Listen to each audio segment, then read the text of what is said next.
And I'm going to go ahead and click start. Are we ready to go? Or do we want to wait another minute? I believe so. Okay. Here we go. All right. All right.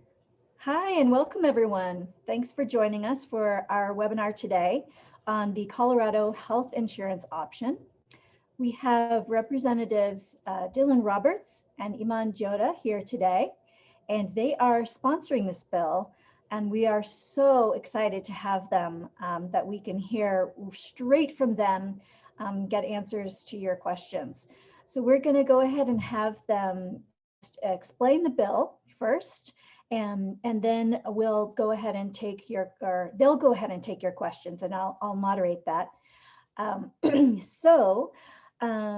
Representative Roberts is here with us, and he represents District 26, which is Eagle and Rote counties. And I believe, Representative, that you're fairly new in the role. Is that correct? This is the start of my second term, yes. All right. So a little ways in there. And Representative Judah, thank you.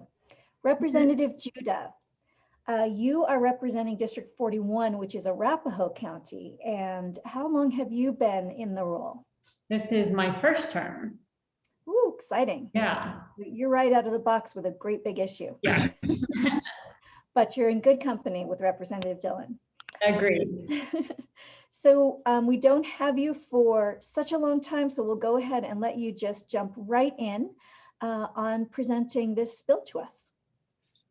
Great. Well, thank you so much, Angelique, and everybody for taking time out of your busy day to join us for this presentation.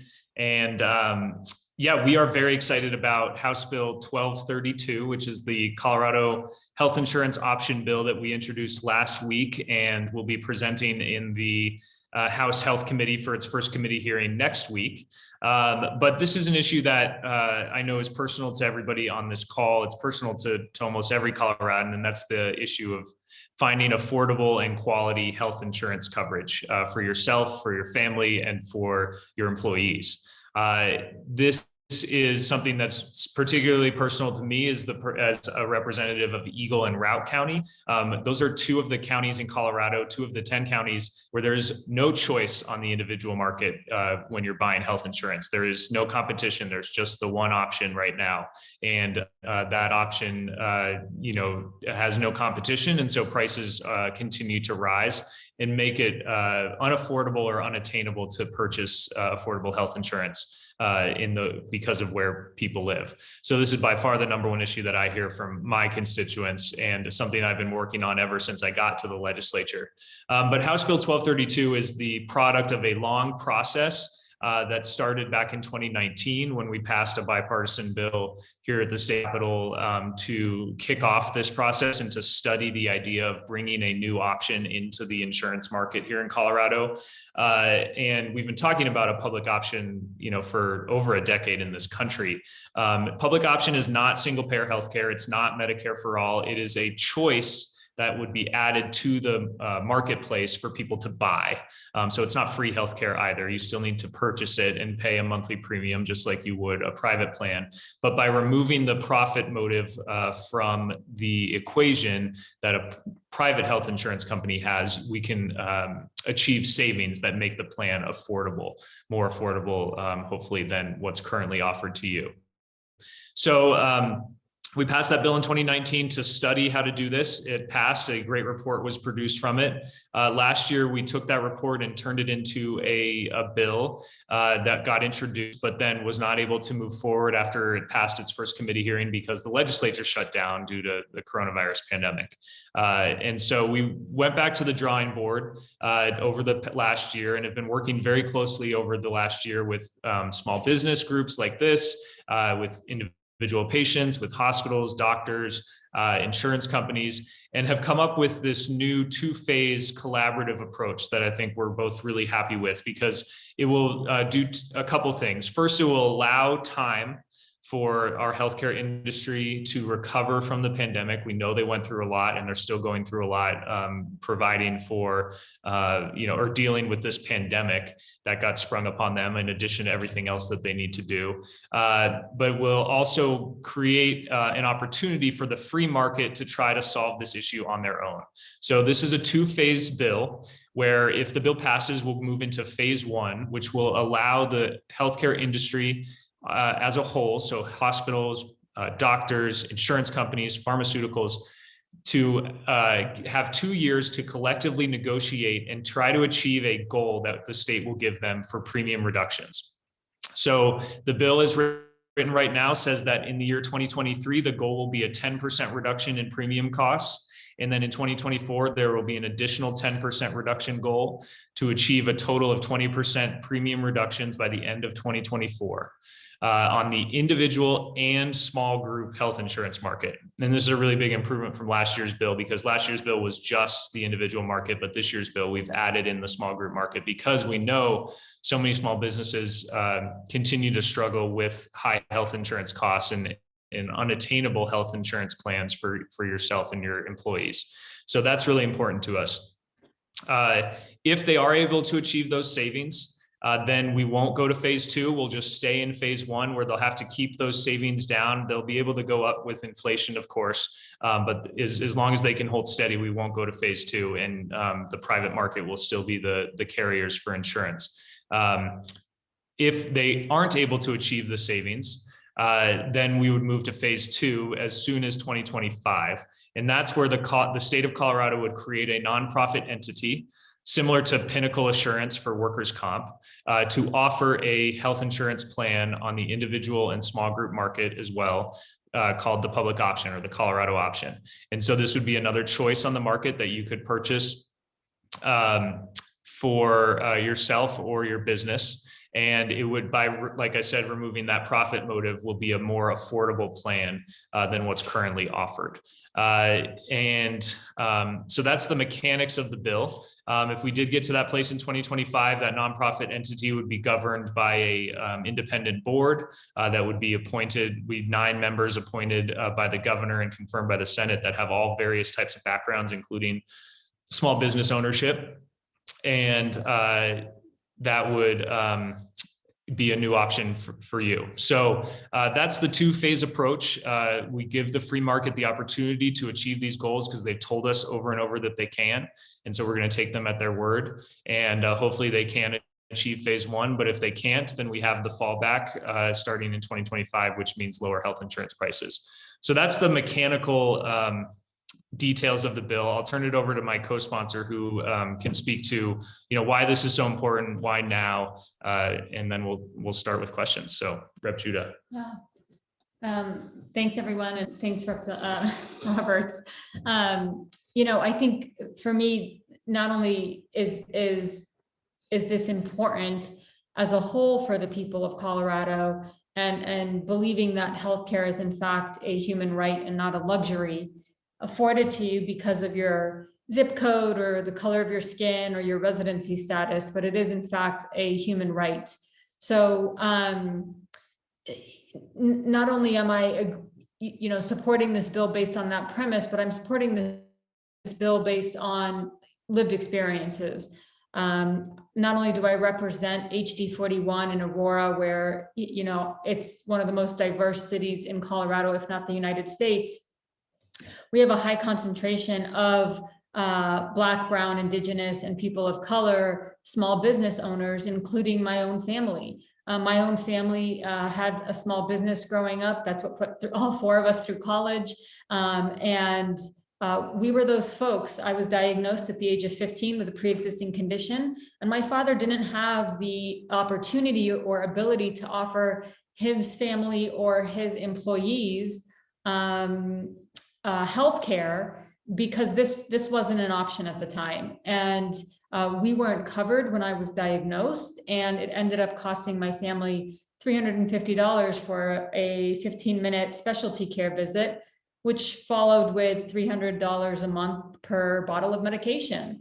And to me, that is the definition of health inequity, is when BIPOC communities and small businesses don't have the opportunity to grow and to have advocacy in healthcare during their most vulnerable moments. The other thing that's important to me is that, offering a public option in Colorado, and really working with providers and carriers to lower their premiums is important, because I think that speaks to the systemic racism that BIPOC communities have been facing and the generational trauma that is centered around lack of quality access to healthcare. Even folks who believe they are insured, they do pay into a private carrier or think they have coverage, oftentimes are surprised to find out that services and procedures they need are not covered. And this is what we talk about when we talk about quality of service.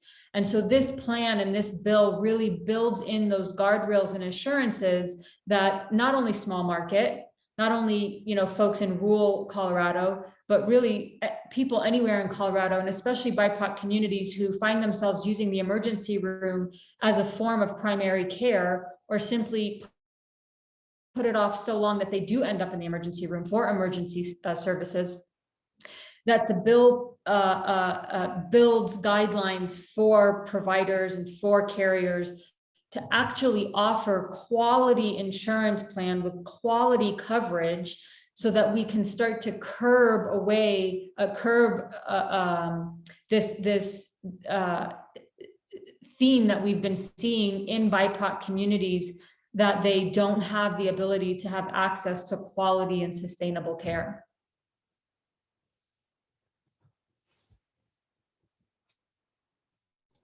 Thanks very much.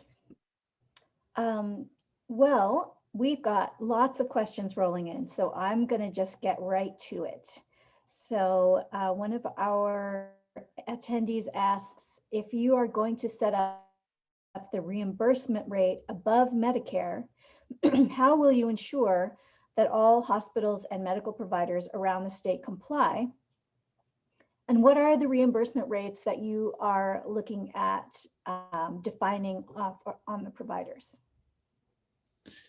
So the reimbursement rates will certainly be above Medicare and significantly higher than Medicare. Medicare is kind of the universal base rate that states use when they're deciding, reimbursement rates. Medicaid reimburses less than Medicare. If Medicare is the dollar on the dollar rate, then Medicaid usually reimburses at like 70 cents on the dollar. The bill last year is a good instruction for where the rates could be set if we get to phase 2. And again, this is only if we get to phase 2. If phase 1 is successful, then we never even have this conversation. But if we do get to a creation of a public option, the minimum reimbursement rate for people who buy the Colorado option plan is going to be at least 155, 160%. But there will be a public rulemaking process in which stakeholders can give input on the fee schedule. And then the Division of Insurance and the board created by the bill for the Colorado option will create that schedule. And then every individual provider, based on whether they see a higher mix of Medicaid, Medicare patients, whether they're a rural hospital or an independent clinic or a critical access facility, will get a bump up in the reimbursement rate. And that calculation will end up that some hospitals and some providers are going to get reimbursed at a higher rate under the Colorado option they currently do from private plans. So this actually will benefit, we believe, providers from where they are now. Plus, more people will be insured because insurance will be more affordable. And so more people will be going to see their doctor, going to the hospital, which is good for all of their bottom line as well. So the reimbursement rates will be equitable, will be profitable, and will be fair based off of everybody's individual needs across the state. Great. Here is a good one. What are the unique challenges that come with pursuing this option at the state level as opposed to the federal level? I speak to that a little bit. I think we all, we're doing this at the state level because there is no action at the federal level.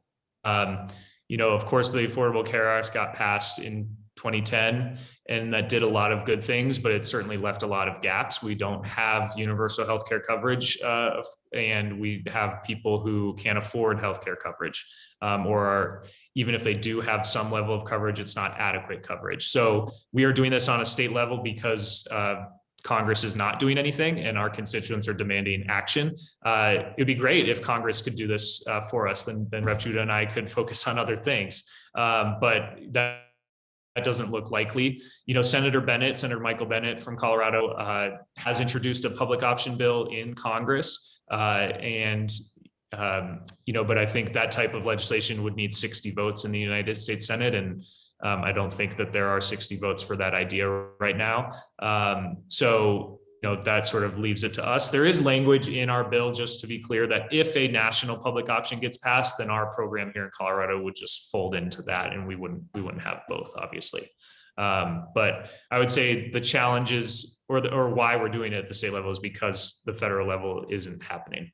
I would also add that COVID, just like Rep. Roberts mentioned in the beginning, has exacerbated a lot of the issues that we're seeing, right? Quality access to care, equity in healthcare. And these are things that were, quite frankly, an epidemic before our pandemic.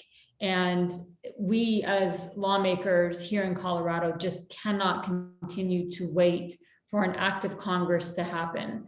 And until that happens, we are going to keep the best interests of Coloradans in mind and serve the people to the best of our ability, and that's by passing public option. I just want to follow up on that, Representative Judah. I saw an op-ed, says one of our attendees, written with concerns that this might cause hospitals that serve low-income communities to go out of business. Can you speak to that and these concerns about unintended consequences? Yeah, for sure. I think there's a misconception that is in fact an unintended consequence, when in fact that is actually not the case. I think what's great about this plan is that it's, in my eyes, it's a win-win for everyone, right? You get low income or BIPOC communities, even rural communities, access to healthcare plans. The more people that are in fact insured means that these hospitals and these clinics that mainly serve rural communities or communities of colors or our neighborhood clinics or neighborhood hospitals, in fact, get actually paid for the services and procedures they provide, rather than serving folks that are underinsured or uninsured, having to ultimately pass those costs on to the taxpayers. So the reality is that hospitals and providers should be in favor of this, because at the end of the day, it does positively impact their bottom line, keeping their doors open and keeping them in community and able to serve the folks that they have traditionally served. Great, and I just want to follow on that. I was talking about this earlier, but the reimbursement rate, if we do get to a public option, will be done in an equitable and individual way. So like I said, I think a lot of the clinics that article that one of the attendees is referencing actually are going to be better off under this, because they'll get a higher reimbursement rate than they're currently getting from private payers. Plus they'll have new people coming to their facilities that are insured, and they don't have to do uncompensated care. I'll also say that a lot of this opposition that is using race as a reason to oppose the bill is being funded by out-of-state corporate interests that are funded by hospital companies and insurance companies. And I would call it disingenuous at best that they actually have the concerns of communities of color at the top of mind, and that they are cherry picking data and not looking at this year's bill or the whole picture when they're arriving at those conclusions. Thanks very much. I just want to take a second to thank our partners who did help us with putting on this event and letting their members know that this was happening. And then we'll get to some more questions. So Be Local Colorado, Colorado Black Chamber of Commerce, the Center for Community Wealth Building, Early Learning Ventures, Justice Reskill, Pueblo Latino Chamber of Commerce, the Latino Chamber of Commerce of Boulder County, the Rocky Mountain Microfinance Institute, Startup Colorado, Longmont Sustainable Business Council, and of course, Small Business Majority, and as well as Good Business Colorado, which is me. So we're really excited to have members from all of these organizations here to ask their questions. And I note that we have so many, we may not get to them all, but I will promise to take all the questions that don't get answered and forward them to our representatives to answer and get back with you. So on that note, just quickly, I have someone with a concern about whether this is just applying to the individual market. They're saying employers with group coverage are desperate to get their premiums down in the American Care Act small group level funded and self-funded markets. Will the pre-negotiated pricing be available to all insurance companies and TPAs with stop loss? I have no idea what that means. Maybe you do. But here's really the crux of it. I have employers who can barely afford level funded premiums in the mountain areas and have employees who live paycheck to paycheck that would never buy on the individual market. And it's hard for them to keep coverage because of the cost in the rural areas is so high, even on these medically underwritten products. So is the small group included? Yes, yes, and yes. This is, a big part of the integrity of the bill, right? Again, as someone who grew up in small business, this was a big deal for me. And as a person of color, and as a member of the minority community who is a small business owner and grew up in that world, this bill makes sense because of this concern, right? This bill will help small businesses with 50 or less employees. And if you'll allow me, I just want to tell a quick story. A friend of mine who is a person of color and an immigrant has a telecom company here with under 50 employees, and he wants to grow his business, but he can't attract the right talent because a lot of that right talent requires or demands healthcare coverage. And we as lawmakers really believe that we have an obligation to give folks the opportunity to grow their businesses, no matter what sector they are in, so that they can ultimately have the opportunity to positively contribute to Colorado's economy and potentially grow their business where they will have the ability to onboard to a private carrier and have more negotiating power with that private carrier because they'll have more employees. So this is a great starting point for our small businesses, for our rural businesses, to make sure that they are not being crippled with the cost of healthcare in the small group market. I know Rep. Roberts has some great examples of realities in his district and county about, especially in ski industry, right, around how much people are actually spending a month on healthcare, which to me is incredibly un-American. So yeah, and just to put a fine point on that to the question, in the bill, it says that the phase one goals need to be met in both the individual and small group market. That's, that text is in the bill. And if we get to phase two, the Colorado option product must be sold on the individual and small group market. As you can imagine, the healthcare industry has been asking us to change a lot of things in the bill. And we've told them, and they've asked us to take the small group market out. And we've told them that that is definitely a non-negotiable, that needs to stay in the bill. We can negotiate on other things, but that part is non-negotiable. And we'll stick to that. Thank you so much. We really, really appreciate that. Will this option be marketed and sold by licensed insurance agents? Yes, so this is going to be a product that you can sell, or not you, but if this person asking is a licensed insurance agent or a broker, you can sell this to customers. And we're going to put some language in the bill that clarifies that you can still, take the same commission for those sales in that brokerage. So yes, it'll be product just like the current products that are on the market that you sell to your customers, that you can add to your portfolio of options. Great. Here's a tough one. So the punitive action in phase two is very concerning. And I believe that refers to whether providers If providers choose not to accept the Colorado options, should phase 2 go into effect, they could have their license revoked. So this person is asking what will happen if all providers, midwives, occupational therapists, physical therapists, doctors, just refused. She understands the goal is not to go to phase 2, but what realistically will happen if we go there? So this is one of the pieces that we are negotiating right now. I think, you're all small business owners. You understand negotiation, that you start at one place and you expect to, and your opponents are going to go to start at a different place, and hopefully you can meet in the middle. This is a good example of that. The goal, of course, of the Colorado option is that it is a Colorado option, in that anybody can buy it no matter where you live, and that when you buy the plan, you will have an adequate network so that you can actually access care. Having insurance coverage but no way to use it is not actually insurance.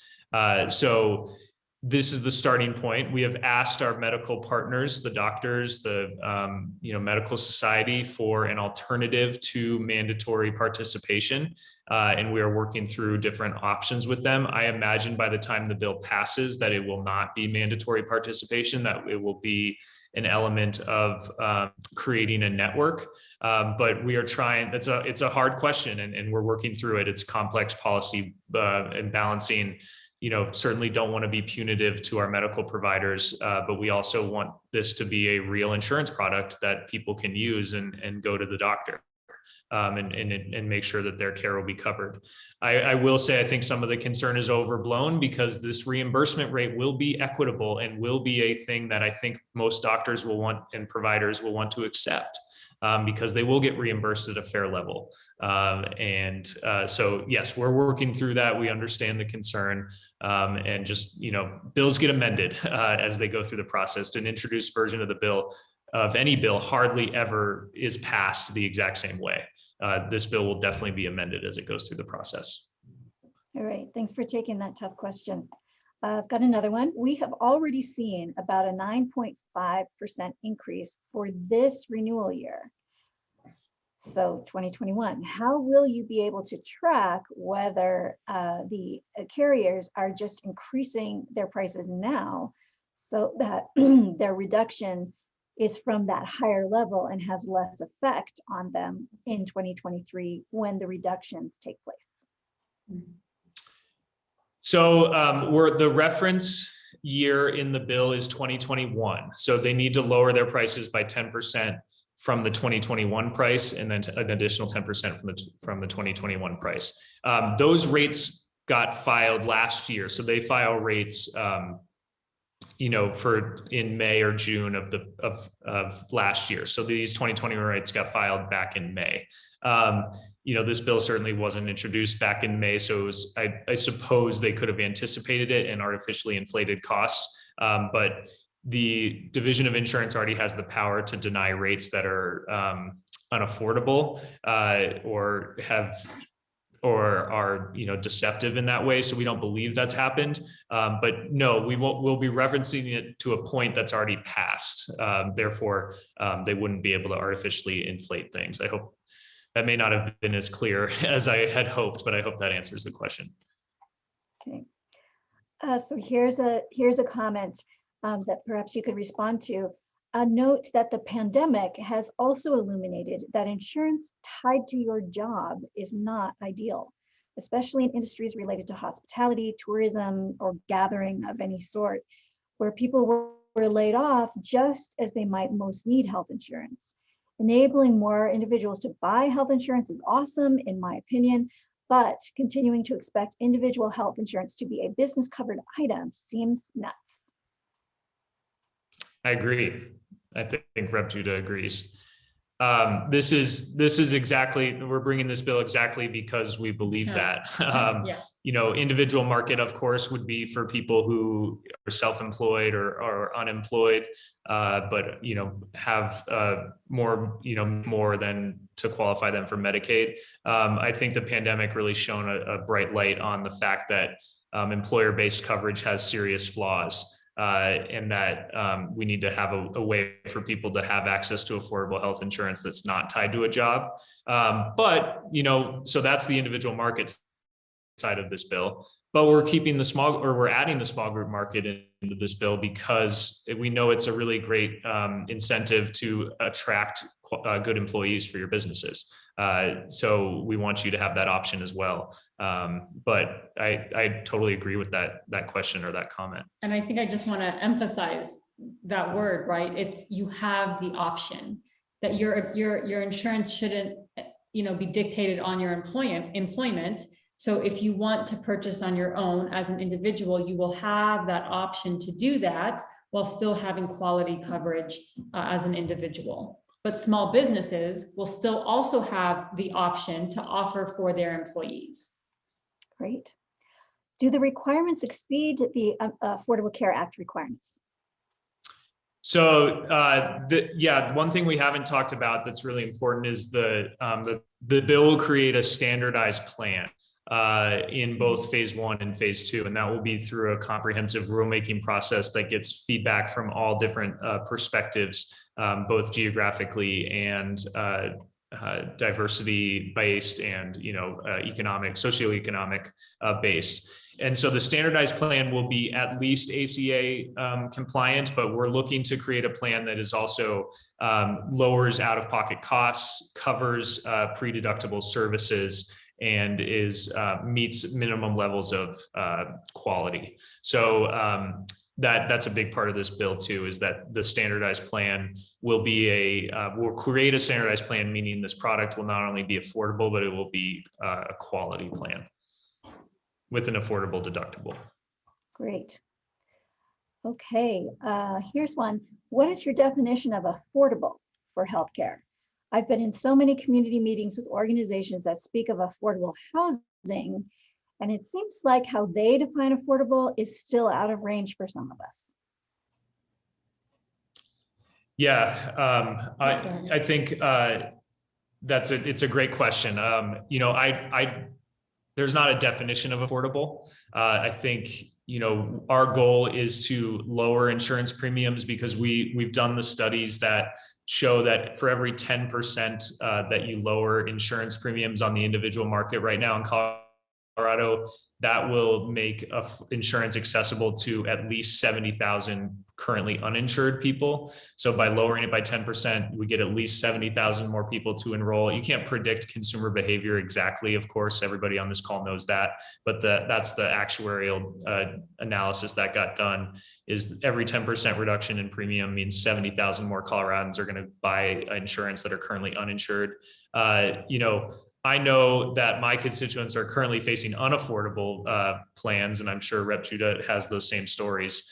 So I think any direction downward is a good start, but the bill doesn't define affordable. It's seeking to make it less expensive than it currently is. And I also think that's where the public input comes in, and I also think that if we do get to phase 2. Having that board to help, guide and dictate what especially BIPOC communities and people can actually afford and which services they actually need covered. So this isn't dictated by some cloud in the sky, right? These are actually dictated by grounded individuals who are living this and have a lived experience in this area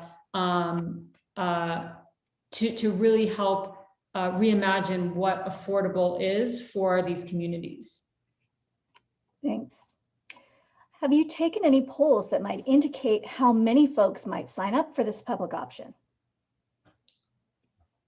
So we haven't taken any polls, but I'll just go back to what I mentioned earlier. So we passed that bill in 2019 that studied the public option in Colorado, and part of that was to do an actuarial analysis that tried to estimate who would buy a public option. And that was some of the stats that they arrived on is of course not being able to predict consumer behavior exactly, but is that a 10% reduction in premium meant 70,000 more Coloradans would move from uninsured to insured.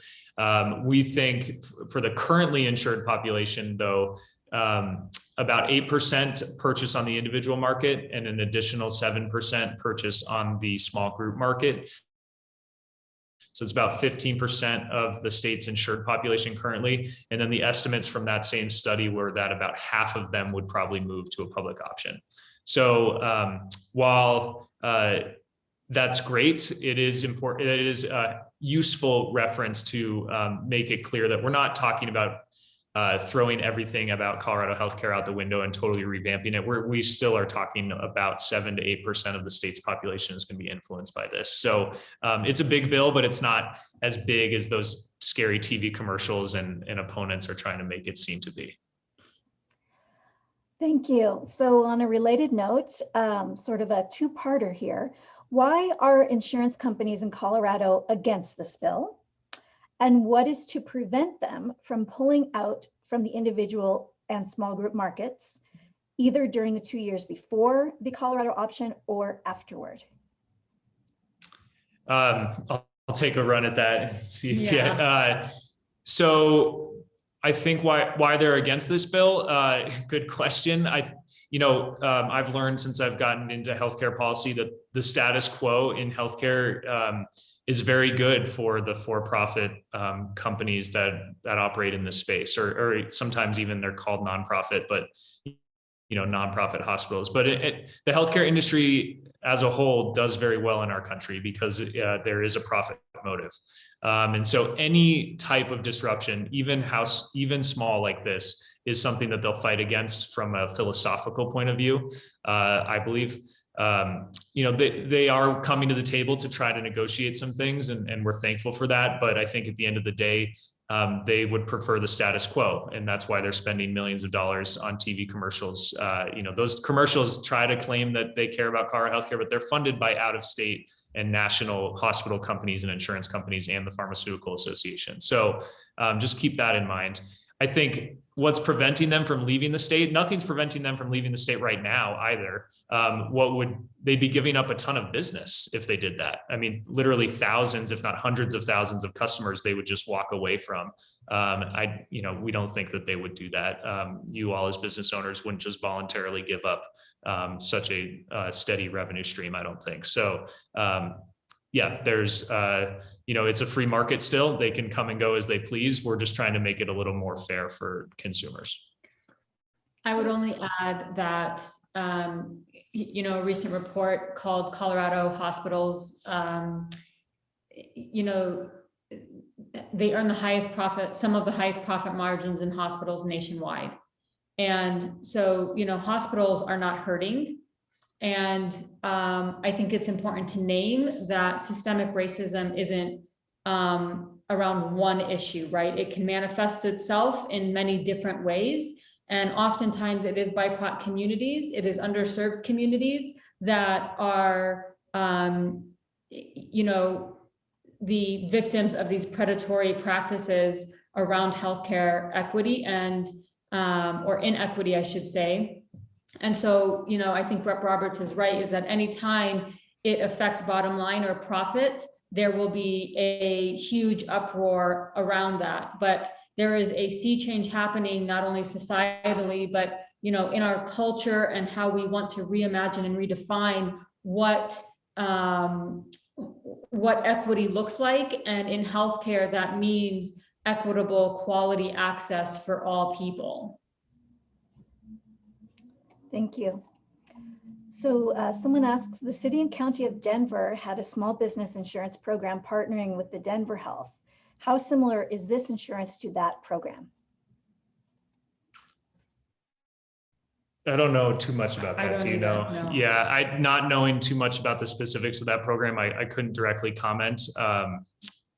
Denver Health is a good healthcare partner and provider, and they're the types of providers that will be, given a much higher reimbursement rate if we ever get to phase 2 than some of the larger hospital chains. But I don't know specifically on that program that got referenced in the question. Okay. I'm not a Denver legislator. Rep. Judah's from Aurora, so I'm not totally familiar with that. All right. Will the standardized plan include coverage for employees who live out of the area, whether it's an office location or working remotely? And will it allow for specialty coverage at hospitals outside of Colorado, for example, the Mayo Clinic?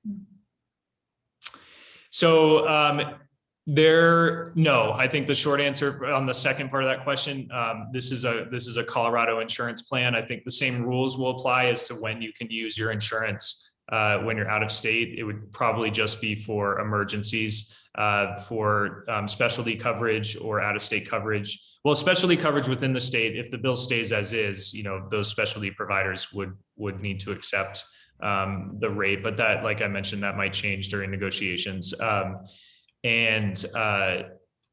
Yeah, so the same rules would apply to a standard individual or small group market product as they do currently. Okay. How will you select the individuals that will be part of the board? Or rather, how will they be selected? This person is interested in being considered, and I'm sure we have other members who might be as well. Yes. So the governor makes the recommendations to the state Senate, and then the Senate needs to approve or confirm that person.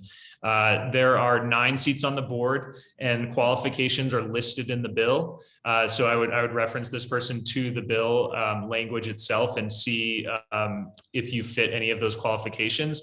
But then you can either submit your name yourself, or I would contact your individual representative and senator to get your name through them. You could work through groups like Good Business Colorado or Small Business Majority, who have an ear with legislators and can get your name in front of the governor's team. The governor doesn't just randomly go out and pick people. Of course, he relies on his team making recommendations, which take recommendations from people like yourself. So yeah, that would be my advice. Okay. So last question is, thank you so much for bravely acting on this issue. How can we best support you? I've seen lots of ads and money opposing this bill. I think there's a few things you can do. One, I think the power lies with the people, right? If you have the ability to tell your lived experience as small business owners as to why this would benefit you, your business, your community, the people you serve, I think that is always incredibly helpful. Write your representative or senator or representatives or senators on health and insurance committees in the respective chambers. I also think that if you are representing or centered in a BIPOC community, really writing these committee members and legislators who are people of color to talk about those lived experiences and why this is a positive impact on BIPOC communities. I think the unfortunate thing is that BIPOC communities are being used as a pawn to say this is not a good bill, and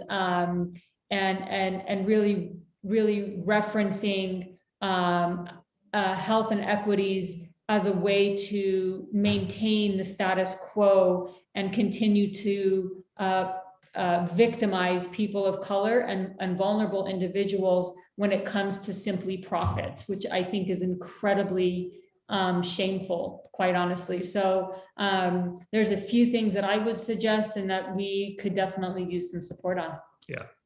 Yeah, use your voice. Contact your state representative, your state senator. Tell them that you support this bill and that you're a small business owner or an employee of a business, and why this is important to you, or an individual if you don't own a business right now. We listen to constituents first, at least most of us do, I think, and having your voice directly in a legislator's inbox or on their voicemail means a whole lot more than a paid lobbyist, and there are plenty here lobbying against this bill, or a TV commercial on TV. That will break through. So yeah, we need, because people who are struggling with high health insurance costs, or businesses who are just trying to get by and focus on your business, you don't have time to come down here and lobby for or against bills. So hearing from your voice, or hearing from you with your own voice, makes a big difference. So never be shy. Contact your legislators, contact the people on the relevant committees, and let them know why you support this bill. Great. I want to thank you both so much for taking the time to be here and take these questions from our members and members of all of our partner organizations. We really appreciate your openness and transparency in being willing to just sit here and answer whatever comes up. So we'll let you get back to what you've got to do. Yeah, and be in touch. I'm sure we'd be happy to take individual questions. Yeah, they were great questions as well. So thank you. We've got a few hanging out that didn't get asked that were very, very wonky and specific. So I'm sure you will have a good time answering those in your office later. Perfect. Send them along. All right. Thanks so much Thank again. you, reps. Hey, everybody. And everyone else stay on the line. We've got some exciting things coming up for you. I'd like to introduce Lindsay Vagoda, who is with Small Business Majority. And she is going to have us do the fun interactive part of our program today. Take it away, Lindsay. Thank you, Angelique. And again, I really want to thank the representatives. They're not here today, but this is a very wonky policy. And I know that the legislative session can cause really long days and very late evenings. So for them to take time in prioritizing our small business community is really important. And nevertheless, to speak to us for 45 minutes for such an in the weeds presentation is huge. I would also like to give a huge shout out to Angelique for facilitating a 45-minute Q&A. That was really great. And if you have those questions, please keep asking them because we will forward it over to the legislators to answer. And of course, I really want to thank all the attendees for attending this event. We have a few more minutes in the program, so sit tight. And to all the attendees and small business owners who are here today, we really want to hear from you about this policy. And so we're about to publish a poll via Zoom if you're attending on this platform. And I know that there are folks attending on Facebook. So if you'd like to get your voice out there, please feel free to reach out to us via email. But now that you've learned about the Colorado option, would you say that this policy, A, harms your business, B, benefits your business, or C, has no impact at all? We'll take a couple of minutes to answer this, and then we'll get back to the program.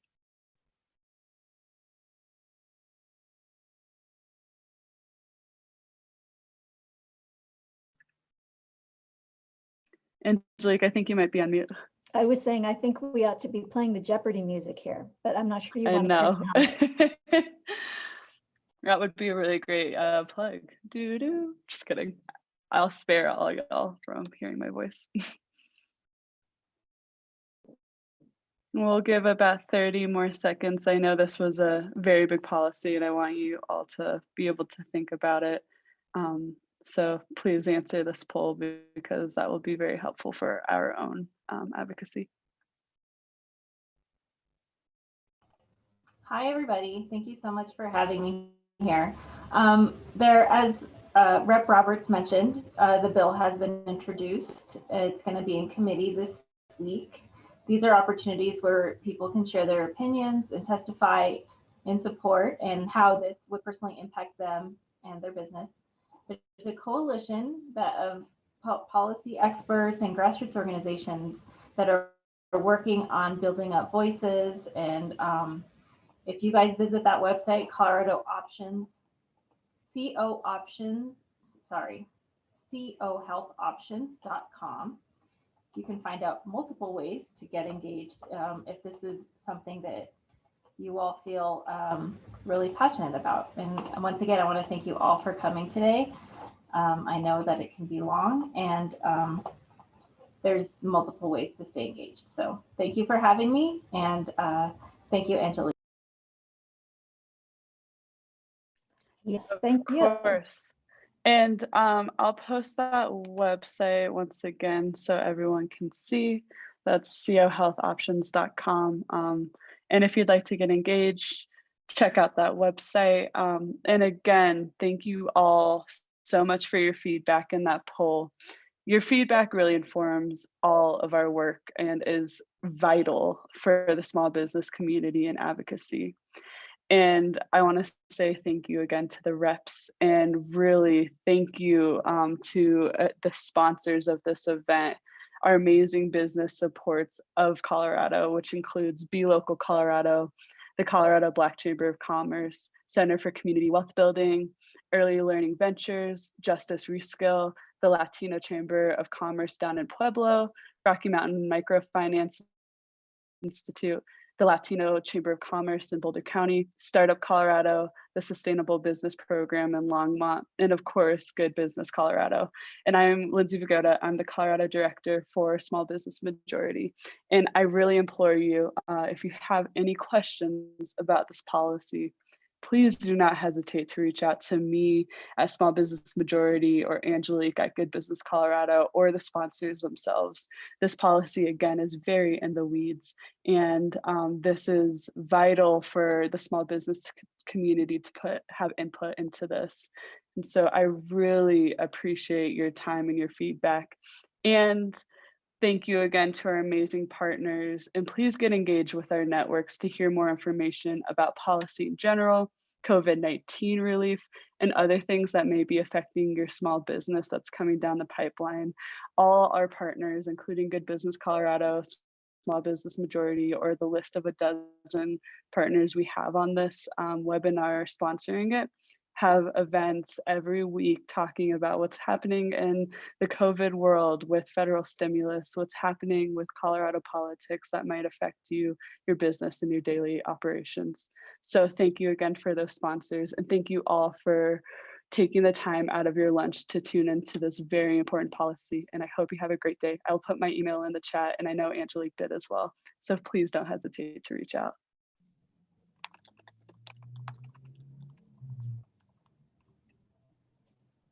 Have a great day, everyone.